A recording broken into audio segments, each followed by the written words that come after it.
नमस्कार साथियों, एक बार फिर से स्वागत है आपका अपने यूट्यूब चैनल आकांक्षा रियायत में।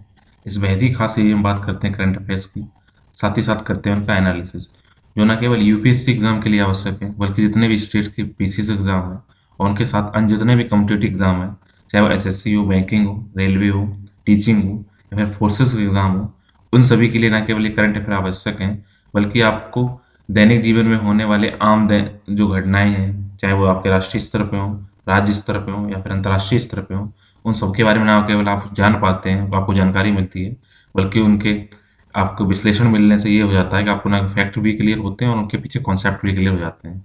तो इसी तरीके के और वीडियो को प्राप्त करने के लिए और सेशन को जुड़ने के लिए आप सब्सक्राइब करिए हमारा यूट्यूब चैनल आकांक्षा रियायत। इसको लाइक करिए, कमेंट करिए, शेयर कीजिए और हाँ, बेल आइकन जरूर प्रेस कर लीजिएगा, क्योंकि जब बेल आइकन को प्रेस करेंगे तभी मेरे द्वारा वीडियो जो अभी अपलोड किए जाते हैं उनके नोटिफिकेशन आप तक पहुंचेंगे और आप सबसे पहले मेरे वीडियो को देख पाएंगे। यदि आप इस चैनल पर पुराने हैं, इसी तरीके से इसको अपना प्यार देते रहिए।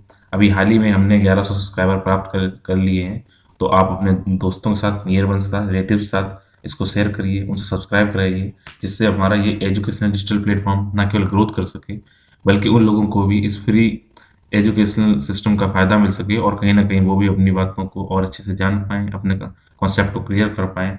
तो इसी तरीके के और वीडियो को देखने के लिए आप जुड़े रहिए हमारे यूट्यूब चैनल आकांक्षा डीआर के साथ। आज के प्रमुख करंट अफेयर शुरू करने से पहले आज के टॉपिक में क्योंकि इम्पोर्टेंट है, आज एक वहाँ पे ड्रोन है, आज लगातार ड्रोन की पॉलिसी में परिवर्तन होते रहे हैं। तो सरकार काफ़ी ड्रोन के लिए अपना कंसंट्रेशन दिखा रही है। तो हम पहले देख लेते हैं ड्रोन होता क्या है। ड्रोन क्या होगा, क्या जैसे जिस हिसाब से छोटा कोई हेलीकॉप्टर आप समझ लीजिए, जो कई मिलीमीटर आकार से लेकर सेंटीमीटर तक का होता है, तो उसमें क्या होता है, उसका कार्य क्या होता है वो मैं आपको बता ही दूंगा। उससे पहले आपको ये बताते हैं उसकी बनावट कैसी होती है। सबसे पहले क्या होता है, उसके ऊपर रोटेटर लगे होते हैं, जिसके ऊपर क्या होता है, ये पंखे घूम रहे होते हैं। किसी में 2 लगे होते हैं, किसी में 4 लगे होते हैं, किसी में 1 लगा होता है। जो पंखे जिससे घूमते हैं उसके घुमाने के लिए वहाँ मोटर लगा हुआ होता है इस जगह पर। साथ ही साथ यहाँ पे क्या होता है, जो आप ये देखिएगा नीचे, ये जहाँ पे लैंड करता है वहाँ पे लगते हैं लैंडिंग गियर। यहाँ से क्या करता है, ये यहाँ पे टेक ऑफ होता है, तो जो ये इसका बेस नीचे आता है तो इस जगह पे वहाँ लैंडिंग गियर लगे होते हैं।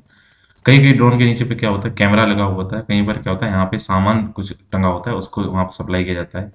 इसके अलावा जो इसके यहाँ होल दिख रहे हैं, यहाँ पे क्या होता है, एक्सेलरोमीटर लगा होता है और अल्टीमीटर लगा होता है, जो आपकी स्पीड को और आपके कहीं ना कहीं आपको क्या करता है, ऊंचाई के लिए हेल्प करता है। कहाँ पे उसके बाद होता है कनेक्टिविटी वाला, सेंटर पे कनेक्टिविटी वाला सिस्टम लगा हुआ होता है, जो क्या करता है, कनेक्ट करता है आपको रिमोट से आपको चलाने के लिए। तो कुछ इस पार्ट्स में ये बटा होता है, ये आपने जान लिया है। अब आज बात करते हैं आज के करंट अफेयर हैं क्या, कि नागरिक उड्डयन मंत्रालय ने ड्रोन के यातायात सब प्रबंधन ढांचे को असूचित कर दिया है। तो आज देखेंगे इसके बारे में क्या है। और ड्रोन नियम 2021 के तहत फ्रेमवर्क भी जारी किए गए हैं। AY.4 कोविड-19 जो कि डेल्टा संस्करण का वंशज है, तो डेल्टा संस्करण जिसे V.16 17.2 के नाम से भी जाना जाता है, तो पहली बार भारत में अक्टूबर 2020 में इसको पहचाना गया था। तो अब इस चीज़ को आप ध्यान रखिएगा कि डेल्टा जो संस्करण है उसके बारे में बात की जा रही है, तो आप उसको देख लीजिएगा बेसिकली है क्या। तो उसको मतलब कि क्या है, जो इसका कोविड का नया संस्करण है तो उसके बारे में आपको पता चल जाएगा। साथ ही साथ प्रधानमंत्री नरेंद्र मोदी ने हाल ही में अपने संसदीय क्षेत्र वाराणसी में स्वास्थ्य सेवाओं के बुनियादी ढांचे को मजबूत करने के लिए सबसे बड़ी अखिल भारतीय योजना, जिसे आयुष्मान भारत स्वास्थ्य अवसंरचना मिशन का शुभारंभ कर दिया। ध्यान रखना, तो आयुष्मान भारत स्वास्थ्य अवसंरचना मिशन की शुरुआत कहाँ से की गई है, ये शुरुआत की गई है उत्तर प्रदेश के शहर वाराणसी से, और प्रधानमंत्री नरेंद्र मोदी जी भी यहाँ से चुनाव लड़ते हैं। AIIB ने कहा है कि आने वाले वर्षों में भारत के सामाजिक और साथ ही साथ जलवायु लचीला बुनियादी ढांचा दोनों को वित्त पोषित करेगा वो।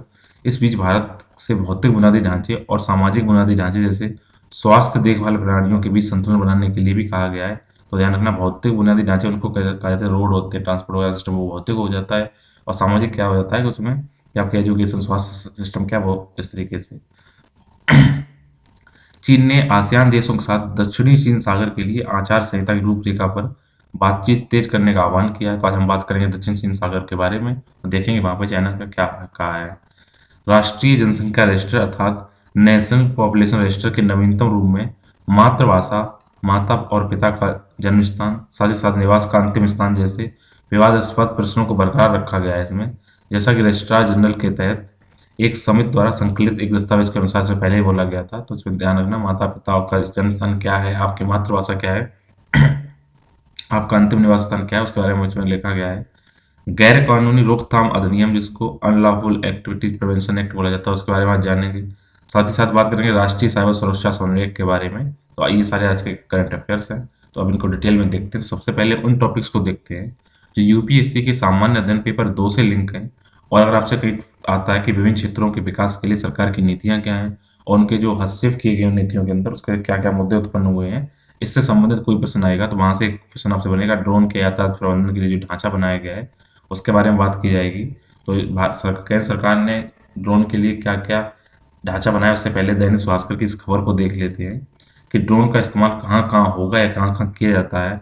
सबसे पहले क्या कहता है, सामान और दवाओं को डिलीवरी करने के लिए ड्रोन का इस्तेमाल किया जाता है। उसके बाद मौसम को लेकर सर्वे अगर करने हो तो ड्रोन का इस्तेमाल करते हैं। हाईवे और रेल लाइन के लिए सर्वे इसमें यूज किया जाता है। लॉ एंड ऑर्डर की मदद करने के लिए कहीं पर निगरानी करनी, वहाँ पे ये मदद आती है। शादियों में फोटोग्राफी करने में यूज आता है। टोपोग्राफिकल स्टडी मतलब क्या होता है, आपके जो टोपोग्राफी मतलब कैसे वहाँ पे स्थलाकृतियाँ हैं उनके बारे में जानने के लिए वहाँ पे क्या उसके लिए, और एग्रीकल्चर सर्वे के लिए भी ड्रोन का इस्तेमाल होता है। और आप ये भी ध्यान रखिएगा कि पुलिस ड्रोन का इस्तेमाल लगातार करती है ये सुरक्षा कारणों से, तो वहाँ पे इसका यूज किया जाता है। तो अब देखें जो सरकार ने रूपरेखा बनाई है उसका अगर अवलोकन करें तो सार्वजनिक और निजी क्षेत्र के जो टर्शरी जो सर्विस प्रोवाइडर हैं वो 1000 फीट के नीचे हवाई क्षेत्र में अपनी आवाजाही का प्रबंधन करें कि 1000 फीट तक की ऊंचाई तक उसको उड़ाएं। फ्रेमवर्क तीसरे पक्ष के सेवा प्रदाताओं को रजिस्ट्रेशन करने, उड़ान योजनाएं, गतिशील विघटन और मौसम मौसम इलाके और मानव युक्त विमानों के अंदर जो भी स्थिति जैसे पूर्व डेटा तक पहुंच रही सेवाओं देने की अनुमति करेगा। साथ ही साथ मानव रहित जो विमान प्रणाली है अर्थात अनमैन्ड एरियल जो सिस्टम है, यातायात प्रबंधन है, पारिस्थितिकी तंत्र का समर्थन करने के लिए बीमा और डेटा विश्लेषण जैसी सेवाएं प्रदान करने के लिए ढांचे के तहत पूरक सेवा प्रदाताओं के एक समूह को अब अनुमति दे दी गई है। ये ड्रोन में लगातार ये सुधार किए जा रहे हैं। तो सभी ड्रोन जो चाहे ग्रीन जोन से संचालित हों, नैनो ड्रोन को छोड़कर छोटे छोटे होते हैं जो ग्रीन जोन उड़ाए जाते हैं, उन सभी ड्रोनों को नेटवर्क के माध्यम से या तो सीधे तौर पर या किसी टर्सरी से सर्विस प्रोवाइडर के द्वारा अपने वास्तविक समय स्थान को अनिवार्य रूप से केंद्र साझा करना होगा कि प्रेजेंट टाइम में है कहाँ। साथ ही साथ सेवा प्रदाताओं को ड्रोन ऑपरेटरों से सेवा शुल्क लेने की अनुमति मिलेगी, जिसका छोटा हिस्सा भारतीय विमानपत्तन प्राधिकरण अर्थात एयरपोर्ट अथॉरिटी ऑफ इंडिया के साथ साझा करना पड़ेगा, जो कि क्या है, एटीएम का प्रबंधन है। एटीएम का मतलब यहाँ पे क्या है, यातायात का प्रबंधन। ठीक है। अब देखें कि ड्रोन के लिए अलग ढांचे की जरूरत क्या थी, क्यों ड्रोन के लिए अलग सिस्टम बनाने की आवश्यकता थी। क्योंकि वर्तमान जो हवाई यातायात प्रबंधन है, इन प्राणियों में मानव रहित विमानों से यातायात को संभालने के लिए अभी तक इनको डिजाइन नहीं किया गया था इन सिस्टम को। इसके अलावा जो पारंपरिक साधनों का उपयोग करते हुए भारतीय हवाई क्षेत्रों में मानव रहित विमानों के एकीकरण के लिए मानव रहित विमानों को भारी और महंगे हार्डवेयर से लैस करने की आवश्यकता हो सकती है, जो बिहार में हो सकता है उचित ना हो, तो उनके लिए भी कुछ नियम बनाने चाहिए। इसके अलावा ऐसे विमान जिसमें मानव द्वारा उसमें शामिल हैं उनको प्रदान की जाने वाली पारंपरिक यातायात जो मैनेजमेंट सर्विसेज हैं उनको ड्रोन यातायात के प्रबंधन के लिए आगे नहीं बढ़ाया जा सकता था, जो कि कम से कम 100 गुना अधिक होने को उम्मीद है कि जब भी ड्रोन चलेंगे तो वो क्या होंगे, 100 गुना अधिक हो जाएंगे। जिससे क्या होगा कि पारंपरिक एटीएम जो मैनुअल हैं उनको मानवीय हस्तक्षेप की आवश्यकता होगी, तो इसके लिए उसको इसमें देखा गया है। तो यहाँ पर कहीं ना कहीं इसकी भी बात की जा रही है। इसके अलावा आज हम बात आगे देखते हैं कि भारत में अगर ड्रोन प्रबंधन के लिए क्या क्या कार्य किए गए हैं। तो ड्रोन प्रबंधन के लिए जो भी कार्य किए गए उनको अगर थोड़ा डिटेल में देखें तो केंद्र सरकार ने 15 सितंबर को 3 वित्तीय वर्षों में फैले 120 करोड़ रुपए के आवंटन के साथ ड्रोन और ड्रोन घटकों के प्रोडक्ट लिंक इंसेंटिव की योजना को मंजूरी दी थी। मंत्रालय ने 25 अगस्त को ड्रोन नियम 2021 जारी किए थे, जिसने भारत में ड्रोन के संचालन के नियम को 25 से 5 तक संचालित करने के लिए भरे जाने वाले फॉर्मों की संख्या को कम करके ऑपरेटरों के शुल्क प्रकार को कम करने का आसान बना दिया था। पहले आपको 25 फॉर्म भरने पड़ते थे, अब केवल 5 करेंगे। और 72 से जो सिस्टम था उनको कितना कर दिया गया था, 4 कर दिया गया। तो सब नियमों की आवश्यकता इसलिए है क्योंकि अभी हाल ही में क्या हुआ है, ड्रोन का इस्तेमाल पहली बार जम्मू में वायुसेना स्टेशन के तकनीकी क्षेत्र के अंदर विस्फोटक उपकरण को गिराने के लिए किया गया था। तो अब रूल बनाना जरूरी है कि ड्रोन को अगर उड़ रहे हैं पता चले कहाँ से क्या आ रहा है।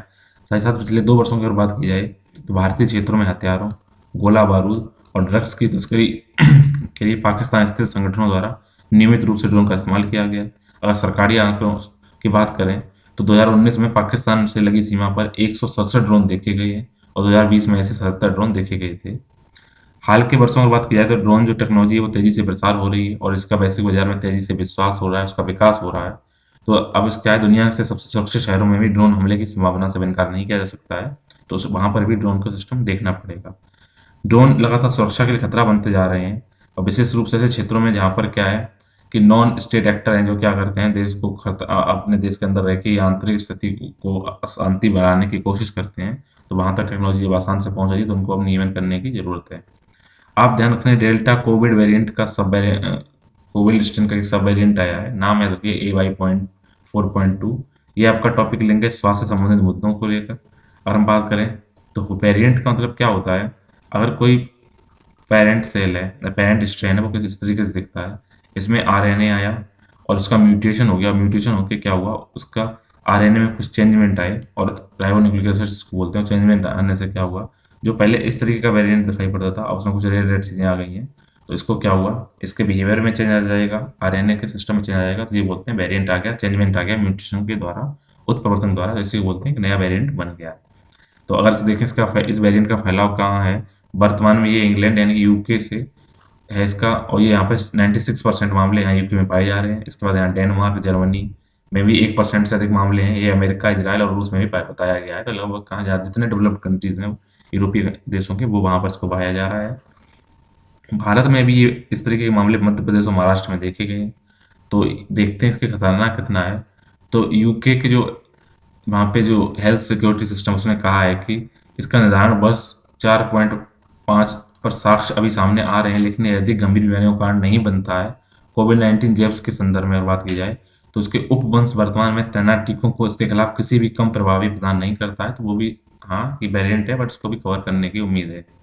तो अगर बात करें कि एक वायरस कैसे सामने आते हैं और क्यों आते हैं, तो वायरस में क्या होता है, जो चेंजमेंट आते हैं, अर्थात एक से अधिक उसमें चेंजमेंट होते हैं, एक होते हैं, तो क्या करते हैं, वो अपने प्रेजेंट जो सिस्टम है उससे अलग हो जाते हैं, तो उसको वेरिएंट क्या हो जाता है, वो सामने आ जाता है।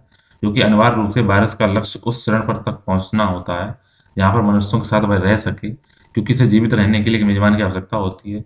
तो अगर आपने उसमें टीके ले लिए हैं तो उस टाइप का अगर वायरस वहां पर जीवित नहीं रह सकता है, फिर वो अपने आप को इस टाइप चेंज करता है कि जो जिस प्रेजेंट टाइम जो कंडीशन है वहां पे रह सके। जैसे आपने देखा होगा कि जो पहले स्टार्टिंग में कोई मच्छर होता है, तो मच्छर क्या होता है, वो आपने मोर्टी लगा दिया तो या कोई ऑल आउट लगा दिया तो वो मरना स्टार्ट हो जाता है, फिर अपने आप को चेंज कर देते हैं, मोर्टी ऑल आउट के ऊपर भी नाचते रहते हैं वो, तो वो अपने आप को चेंज करके वहाँ पे एडजस्ट करने की कोशिश करते हैं।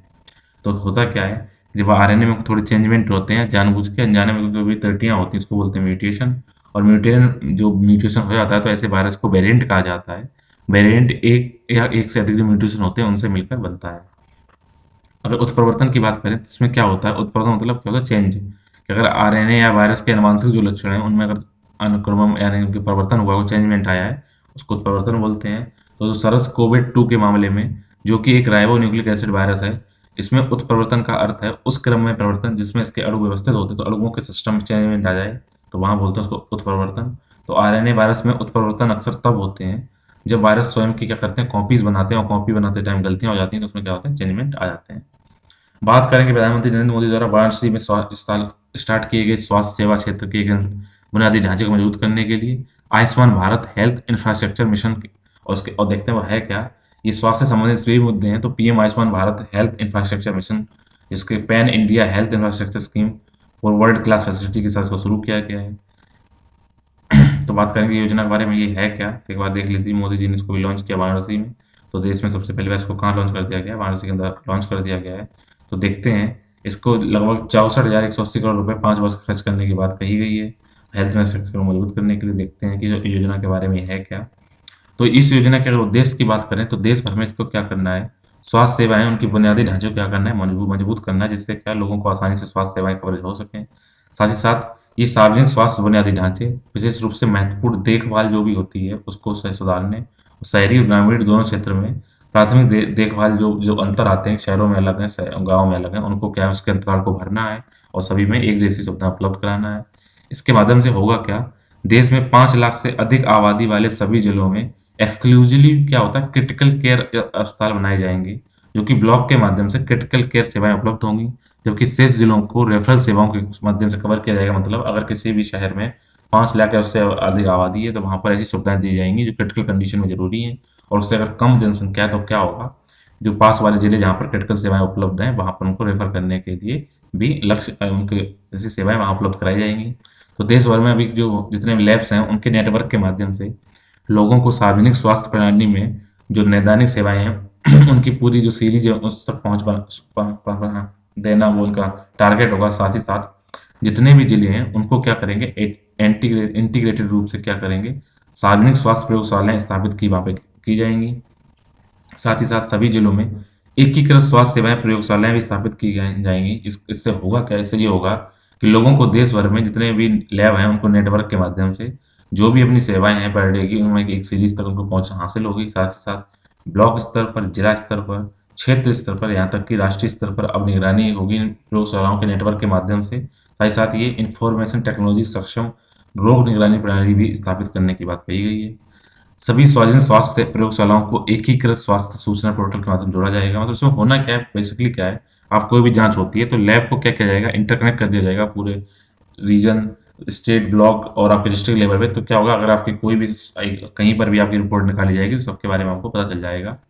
तो इसको योजना के तहत एक स्वास्थ्य के लिए एक राष्ट्रीय संस्थान स्थापित करने की बात कही गई है। ये वायरोलॉजी के लिए 4 नए राष्ट्रीय संस्थान, वर्ल्ड हेल्थ ऑर्गेनाइजेशन दक्षिणी पूर्वी एशिया क्षेत्र के लिए एक क्षेत्रीय अनुसंधान मंच प्रदान करने, 9 बायो सिक्योरिटी स्तर के 3 प्रयोगशालाएं बनाने और रोग नियंत्रण के लिए 5 नए क्षेत्रीय राष्ट्रीय केंद्र स्थापित करने की इसमें बात कही गई है।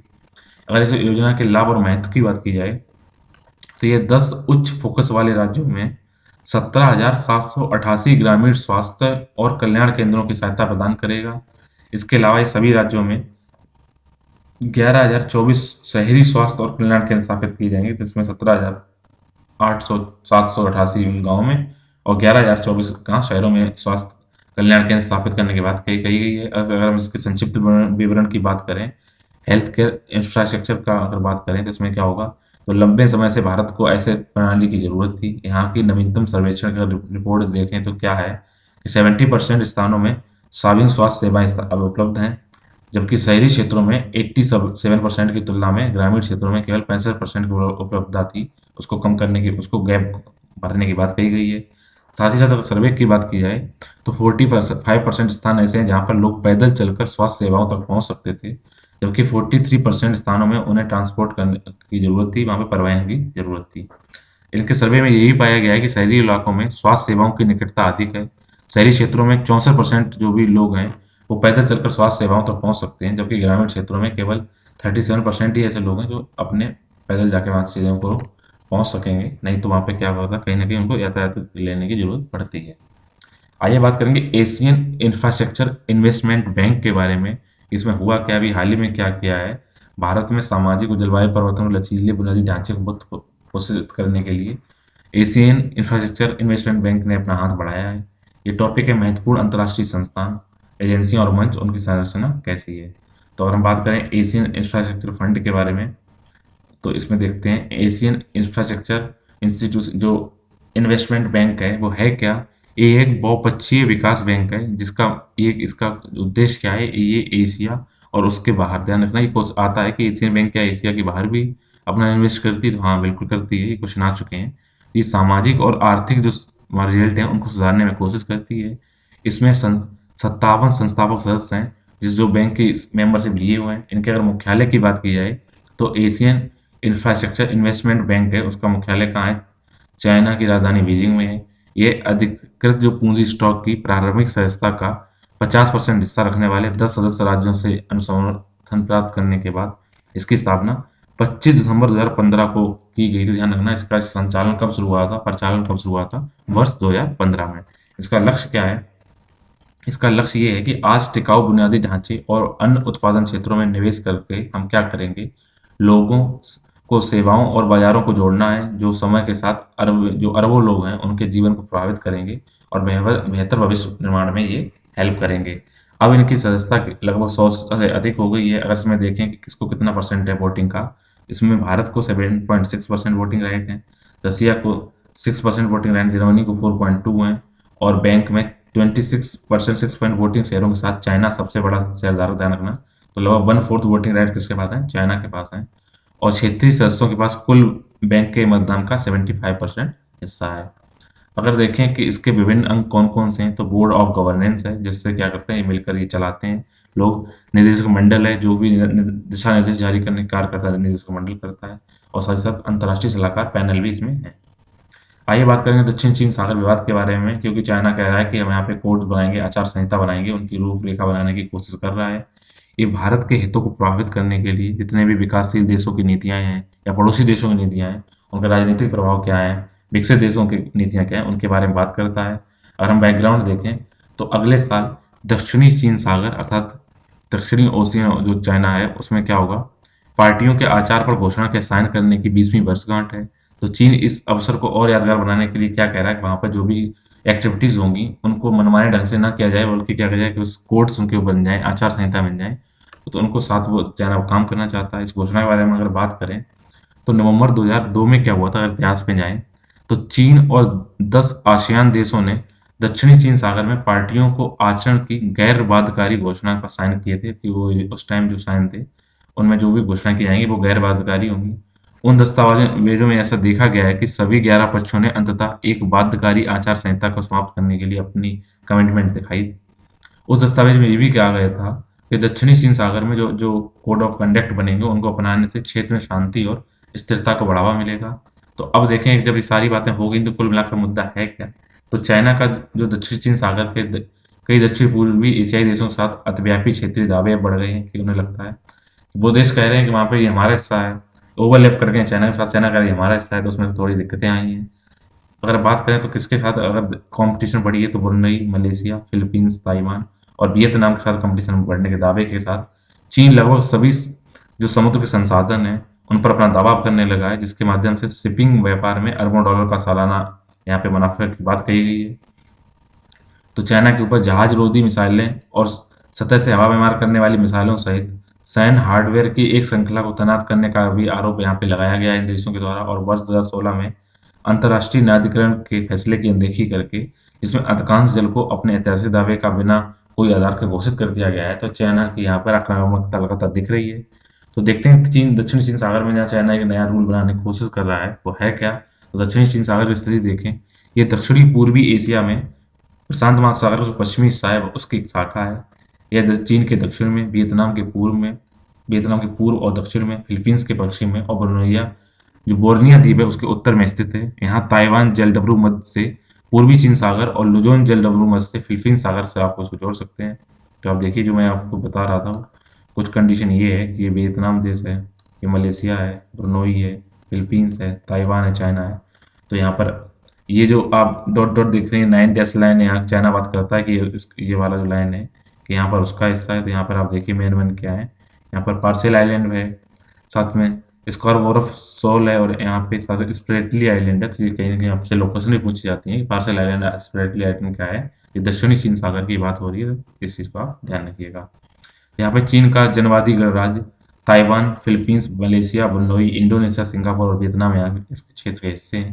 तो अगर इसके सामरिक महत्व की बात की जाए तो यह समुद्र अपने स्थान के लिए अत्यधिक सामरिक महत्व रखता है ये क्षेत्र, क्योंकि यह हिंद महासागर और प्रशांत महासागर को मलक्का जलडमरू के मध्य जोड़ने की कड़ी है और इन दोनों के बीच में इंटरकनेक्ट होकर काफ़ी इंपॉर्टेंट का ये बन जाता है क्षेत्र। साथ ही साथ यहाँ पर व्यापार और विकास पर जो संयुक्त राष्ट्र सम्मेलन है जिसे अंकटाड बोला जाता है, उनके अनुसार वैश्विक शिपिंग का जितना भी विश्व में जितनी शिपिंग कार होता है उसका 1/3 हिस्सा इसके माध्यम क्षेत्र से होकर गुजरता है, इसमें अरबों का व्यापार होता है और इसके महत्वपूर्ण जियो जो यहाँ पे पॉलिटिक्स है उसको जल निकाय क्षेत्र का भी इम्पोर्टेंट हो जाता है।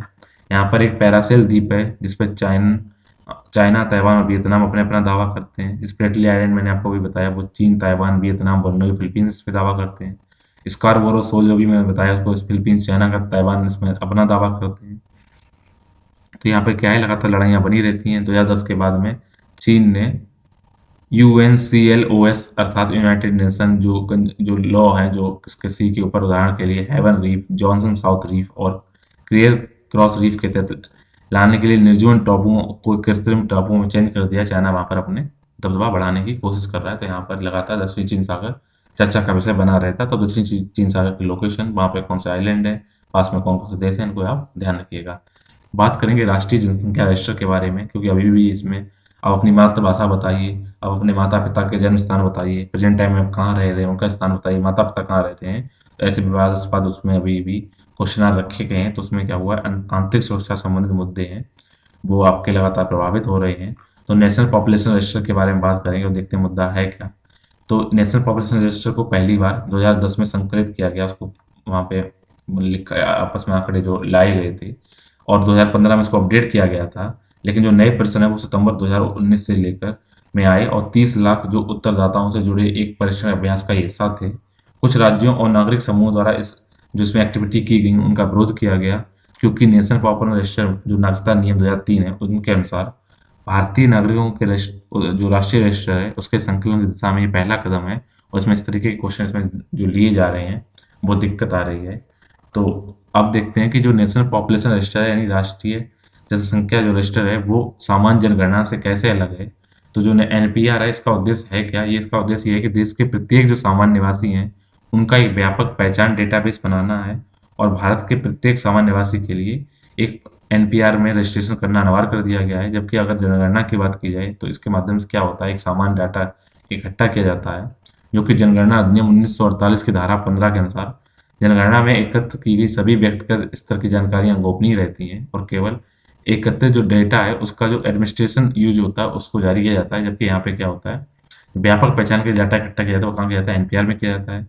तो एनपीआर को लोग आलोचनाएं क्या होती हैं, तो कई जो विपक्षी शासित राज्य हैं जहाँ पर केंद्र सरकार नहीं है वो क्या करते हैं, वो इनके साथ जब लिंक बात आती है तो वो बोलते हैं कि नागरिकता संशोधन अधिनियम है उसके अभी तक लागू होने के कारण एनपीआर को अपडेशन का विरोध उन्होंने लगातार किया है।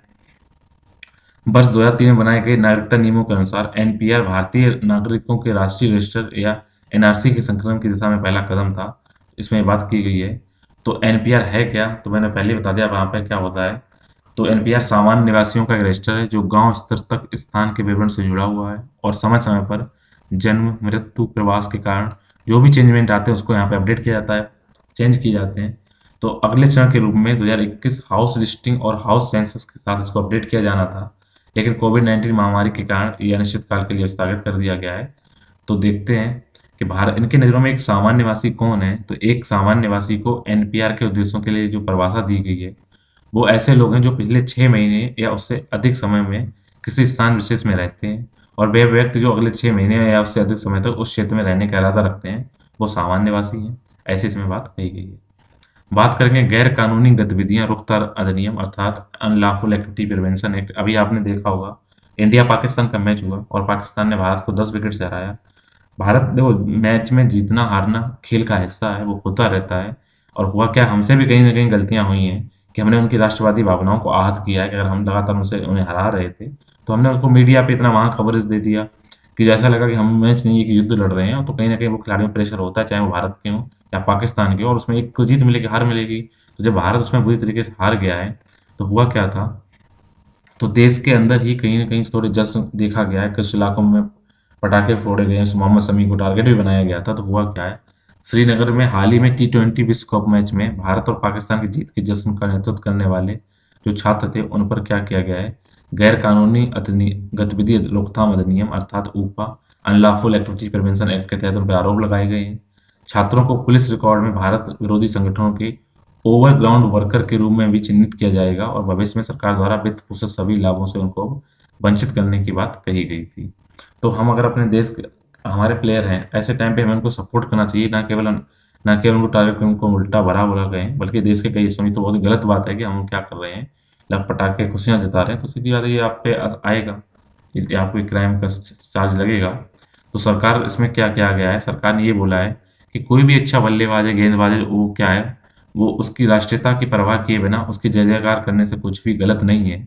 लेकिन किसी भारतीय संस्था के परिसर में पाकिस्तान या का राष्ट्रगान गाना राष्ट्र विरोधी कृत्य है। मतलब उसका क्या है, अगर विदेश का कोई अच्छा प्लेयर है, अच्छा बैट्समैन है, बॉलर है, आप उसकी तारीफ करिए। हमने हमेशा दूसरों का सम्मान दिया, हमारा देश ऐसा है, हमने ना केवल दूसरों को सम्मान दिया बल्कि अच्छा। ये बात पाकिस्तान के बहुत से प्लेयर शोएब अख्तर आप देख लीजिए, वो लगातार कहते हैं, उनको अफरीदी भी कहते हैं, उनको इतना प्यार इंडिया पाकिस्तान नहीं मिलता उससे कहीं अधिक उन्हें भारत में मिला है, प्यार सम्मान मिलता है, वो बात अलग है। लेकिन अगर आप देश विरोधी कार्य करेंगे तो वो क्या है, कहीं ना कहीं आपको फिर गतिविधियां तो आपके ऊपर लगेंगी। तो 1967 में जो उपा लागू पारित किया गया था इसका उद्देश्य ये है कि भारत में जो गैर कानूनी गतिविधियां हैं उनके संघों को प्रभावी रोकथाम करना है। साथ ही साथ केंद्र सरकार को पूर्ण शक्ति प्रदान की गई है, जिसके माध्यम से यदि केंद्र किसी भी गतिविधि को गैर कानूनी मानता है तो वह आधिकारिक अपने गजट के माध्यम से इसको घोषित कर सकता है कि गैर कानूनी गतिविधि है, और इसमें वो न केवल आजीवन कारावास की सजा दे सकता है बल्कि कभी कई कुछ कंडीशनों में वो मृत्युदंड देने का भी अधिकार रखता है। अगर इम्पोर्टेंट इसमें बिंदु देखें तो इसके तहत भारत और विदेशी दोनों नागरिकों से इसमें फीस वसूल किया जा सकता है, शुल्क लिया जा सकता है। यह अपराधियों पर उसी तरह लागू होगा, चाहे भले अपराध भारत सीमा से बाहर हुआ हो, किसी विदेशी भूमि पे किया गया हो, लेकिन अगर भारत के खिलाफ किया गया है, तो जैसे को लगता है तो वहाँ पर भी इसको लागू किया जाएगा। You unlawful activity prevention act के तहत जो जितनी भी जांच एजेंसियां हैं वो क्या करती हैं, गिरफ्तारी की अधिकतम सीमा के बाद लगभग 6 महीने में चार्जशीट दाखिल कर सकती हैं, यानी कि उनको 6 महीने का आपको समय दिया जाता है, और अदालत अगर सूचना दे दे तो इस टाइम को चार्जशीट दाखिल करने का और भी टाइम बढ़ा सकती है।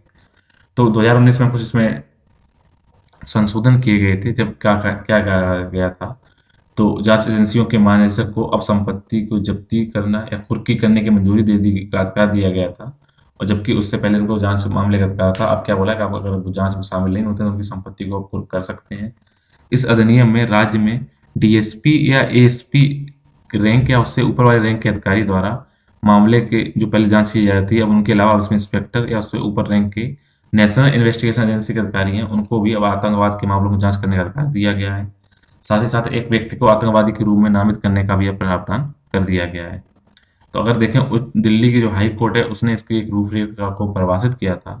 तो जून 2021 में गैर कानूनी गतिविधि रोकथाम अधिनियम 1967 में अन्यथा स्पष्ट धारा, जो अभी तक अस्पष्ट धारा थी 15 की, रूपरेखा को परिभाषित करते हुए एक निर्णय देते हुए दिल्ली हाई कोर्ट ने बोला था कि धारा 15-17 को लागू करने पर कुछ महत्वपूर्ण सिद्धांत निर्धारित किए जाने चाहिए, और ऐसी बात अधिनियम 8-18 के तहत की गई थी।